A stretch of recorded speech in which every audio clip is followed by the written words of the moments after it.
కర్ణాటకలో సీఎం మార్పుపై ఊహాగానాలు నేపథ్యంలో కీలక పరిణామం చోటు చేసుకుంది. కాసేపట్లో సీఎం సిద్ధరామయ్య నివాసంలో deputy CM DK Shivakumar breakfast meeting కు హాజరు కానున్నారు. పార్టీ హైకమాండ్ సూచనలతో ఈ సమావేశం జరగనుంది. ఇదిలా ఉండగా హైకమాండ్ తీసుకునే ఏ నిర్ణయానికైనా తాను కట్టుబడి ఉంటానని, అదేవిధంగా అధికార పంపిణీ విషయంలో తన అభిప్రాయం మారదంటున్నారు సిద్ధరామయ్య. పార్టీ సీనియర్ల సూచనల మేరకే కట్టుబడి ఉంటానన్నారు. పార్లమెంట్ సమావేశాల నేపథ్యంలో రేపు ఏఐసీసీ కార్యవర్గ సమావేశం జరగనుంది. అక్కడే ఈ వివాదంపై నిర్ణయం తీసుకునే అవకాశం కనిపిస్తుంది. ఆలోగా సీఎం డిప్యూటీ సీఎం అభిప్రాయాలను తీసుకుని అధిష్టానం సీఎం మార్పుపై నిర్ణయం ప్రకటించే ఛాన్స్ కనిపిస్తుంది.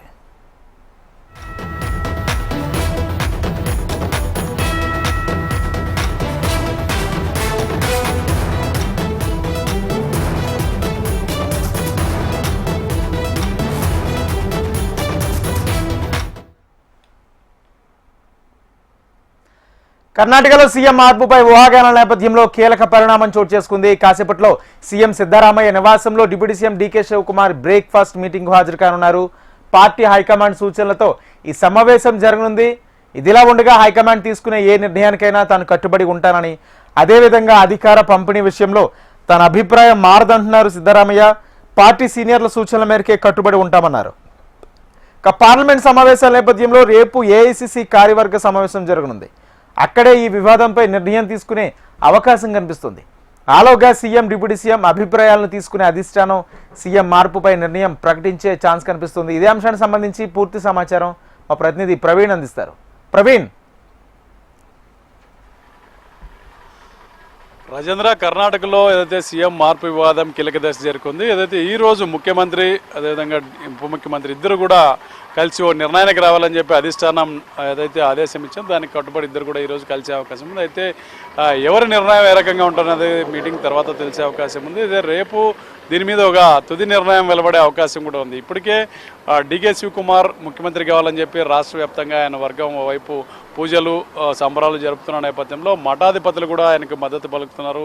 ఈ గ్రౌండ్ లెవెల్కి ఈ వ్యవహారం వెళ్ళిన నేపథ్యంలో రాష్ట్ర వ్యాప్తంగా కూడా రెండు వర్గాలకు సంబంధించాడు. సిద్ధరామయ్య సీఎంగా కొనసాగాలని చెప్పి పూజలు కొనసాగుతున్నాయి. అదేవిధంగా డీకే శివకుమార్ సీఎం కావాలని చెప్పి మరోవైపు రాష్ట్ర వ్యాప్తంగా కూడా పూజలు చేస్తున్న నేపథ్యంలో ఇది పూర్తిగా వివాదం మొదలకు ముందే అధిష్టానం ఒక పూర్తి క్లారిటీతో ఒక చెక్ పెట్ట నిర్ణయానికైతే వచ్చింది. ఇప్పటికే ఇద్దరు ఈరోజు ఒక కీలక పరిణామం చోటు చేసుకునే అవకాశం ఉంది. ఇద్దరు నేతలు కూడా కలిసి ఒక అభిప్రాయానికి రావాలని చెప్పి హైకమాండ్ సూచించిన నేపథ్యంలో ఇద్దరు నేతలు ఈరోజు కలవబోతున్నారు. ముఖ్యంగా వారి అభిప్రాయం ఏకాభిప్రాయం కుదిరితే ఇద్దరు అధిష్టానానికి ఒక సందేశం పంపించే అవకాశం ఉంది. లేదంటే రేపు ఏదైతే ఏఐసీసీ కార్యవర్గ సమావేశం ఉంది, ఎందుకంటే పార్లమెంట్ సమావేశాలు ఈ నెల 8వ తేదీ నుంచి జరుగుతున్న నేపథ్యంలో ఏఐసీసీ కార్యవర్గ సమావేశంలో కర్ణాటక పంచాయతీ కూడా తెలిసే అవకాశం ఉంది. అక్కడే ఇద్దరు నేతలను పిలిచి ఒక నిర్ణయం వెలువరించే అవకాశం కూడా ఉంది. ముఖ్యంగా సోనియా గాంధీ విదేశీ పర్యటన ముగించుకొని ఇండియాకు వస్తున్న తరుణంలో నిన్ననే డీకే బ్రదర్స్ ఇద్దరు కూడా ఢిల్లీకి చేరుకున్నట్లు కూడా మనకి సమాచారం ఉంది. డీకే సురేష్ ఇప్పటికే ఏఐసీసీ అధ్యక్షుడు మల్లికార్జున ఖర్గేతో కూడా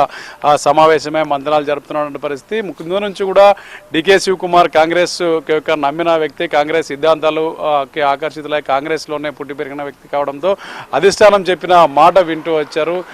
గతంలో కూడా ఏదైతే ముఖ్యమంత్రి ఎవరన్నా వివాదం వచ్చినప్పుడు కూడా డీకే శివకుమార్కి అధిష్టానం నుంచి ఒక హామీ రావడం, అదేవిధంగా 2.5 సంవత్సరాల ఒప్పందం జరిగిందని ఒక ప్రచారం నేపథ్యంలో అప్పట్లో సీఎం సిద్ధరామయ్యగా డీకే శివకుమార్ డిప్యూటీ సీఎంగా అంగీకరించిన నేపథ్యంలో తాజాగా 2 సంవత్సరాలు ముగిసింది. ఈ వివాదంకి చెక్ పెట్టాలంటే డీకే శివకుమార్ ముఖ్యమంత్రిగా కావాలని చెప్పి ఒక నిర్ణయం అయితే గట్టిగా డీకే శివకుమార్ వర్గం అయితే బలంగా వినిపిస్తుంది. ముఖ్యంగా డీకే శివకుమార్ కూడా సీఎం కుర్చీ మీద అంతే పట్టుదలతో ఉన్నట్లు కూడా మనకి సమాచారం అందుతుంది. అయితే తన అభిప్రాయాన్ని, తన యొక్క సీఎం కలను సోనియా గాంధీతో కలిసి వివరించే ప్రయత్నాలు అయితే ముమ్మరం చేశారు.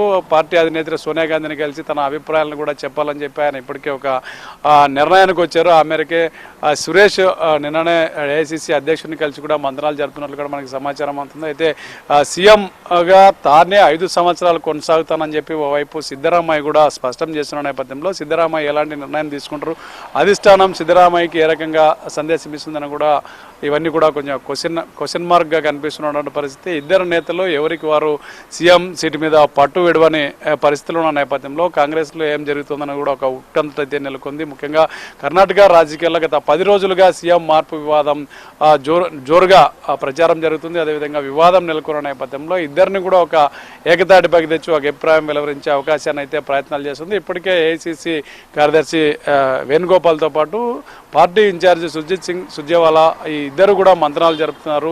వారు విలువైన సూచనలు కూడా చేస్తున్నారు. ఏ రకంగా ముందుకెళ్తే పార్టీ ఈ సమస్య పరిష్కారం అవుతుందని చెప్పి కూడా ఇప్పటికే వాళ్ళిద్దరు చర్చలు జరుపుతున్న నేపథ్యంలో రేపు అధిష్టానం తీసుకోబోయే నిర్ణయంతో దీనికి పూర్తిగా ఎండ్ కార్డు పడుతుందా లేకంటే మరో వివాదానికి దారితీస్తున్నది ఒక ఉత్కంఠ అయితే నెలకొంది. ఎందుకంటే కర్ణాటకలో పూర్తి మెజారిటీతో గత ఎన్నికల్లో 2023 మేలో జరిగినటువంటి ఫలితాల్లో దాదాపు 135 సీట్లలో కాంగ్రెస్ పార్టీ గెలుపొందింది. 66 స్థానాల్లోనే కేవలం బీజేపీ గెలుపొందింది.